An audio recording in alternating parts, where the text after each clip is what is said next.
We know in the yogic culture that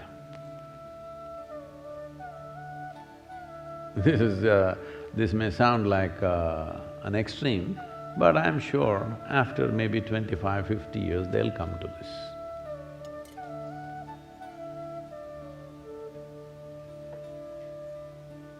In the yogic culture, it goes like this. If you sneeze, you lose your intelligence. Some loss will happen to you. So, you must control your sensations and not sneeze, not hold it. Not sneeze if it's possible. Essentially what they are saying is, if you cause any kind of upheaval in the system, loss will happen to your intelligence.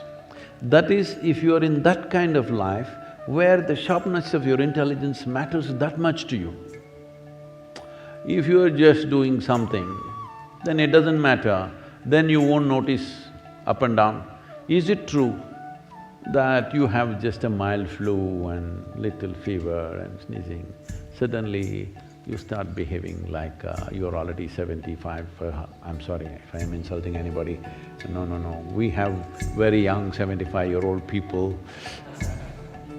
You start behaving like you're old, whatever that is, 135.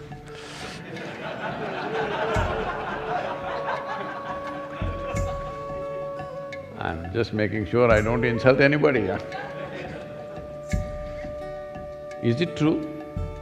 You have just a flu for 3 days, you feel like you've grown old by many years. For those few days, you may recover after some time. But in this recovery, there is a loss of intelligence, which may not be measurable, but there is a loss. So in yoga we say, if you sneeze, you lose some of your brain. This is not physically that if you sneeze, your brain is coming out in the form of goo. Not that. But if you're sneezing, there is irritation in the system of some kind. Once there is irritation in the system, your brain power will go down. So keeping the body in such a way, that's why before they do anything, people have this thing, I have a different way of doing it, but most yogis, before they do anything, they check, both the nostrils are clear and everything okay. Because just that will take away some of you.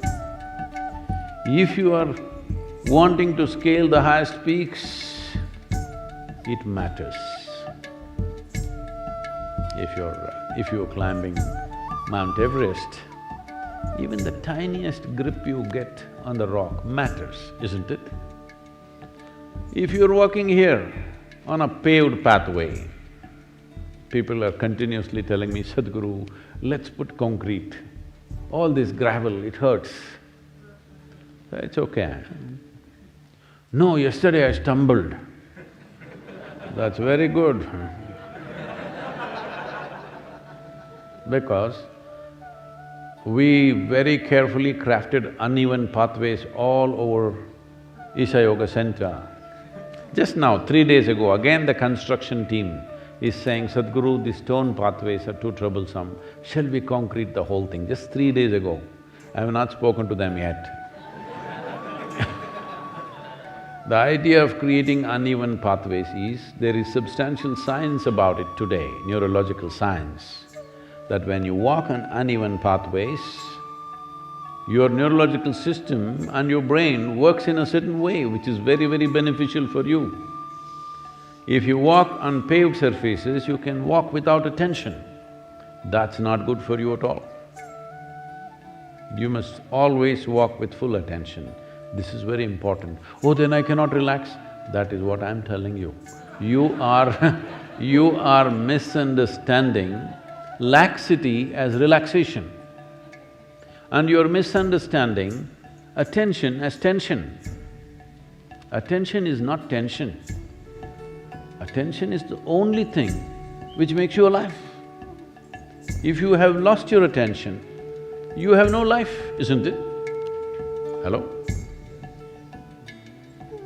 So, it's important that you keep yourself in such a way that even if you're wearing a mask, you still don't sneeze, okay?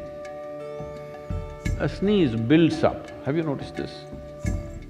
There is a way, if you pay enough attention, it just goes down. Try this and see. Well, you have a bad cold and you may sneeze, that's different.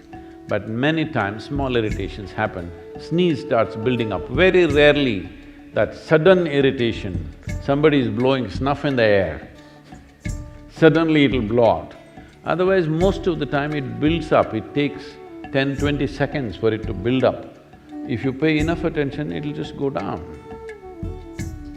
I'm saying if you bring attention to every aspect of life, everything is the way you want it, every aspect of life. So especially now that research is saying in case you get this virus, you are going to lose part of your brains. How much we do not know, but now the question is how much is left? Say, how much can I lose? To calculate that, you must know how much is left, isn't it? So, please ensure that you don't get infected. Nobody around you should get infected, huh? Hello? As a part of this, because this vaccine may come, something may come, another virus may come, I'm just saying this is definitely a time to do this. I know with lot of resistance from our teams, I'm kind of making up my mind. In the next year, I think largely my travels will be contained. I will spend time either here at III or in Isha Yoga Center in India most of the time. Running around the world is going to come down significantly. So this is the time for you also to plan how much time you want to spend here. For this, there is a huge effort to build accommodations and things. Please find out about that, both here and in Isha Yoga Center in India. We want to create a space. Well, it's been on for some time now, but because of excessive travel, we did not focus on it much. But now this is going to be the focus. Those who want to seriously look at the possibility of taking this life to its fullest possibility, that's all. This all spiritual process means. Spiritual process does not mean going away somewhere. It simply means taking this to fullest potential. I have my work, I have this, I have that. All this you did as accessories to life. Your career is an accessory to life, your wealth is an accessory to life, your home is an accessory to your life. Is that so? Hello? So, if life is your fundamental concern, enhancing it to its fullest is natural concern. So in that context, we want to make sure for substantial number of people, the necessary facility and the possibility is there, and as I am slowly getting grounded from travel. So, this will be a possibility both here and there, please make use of it.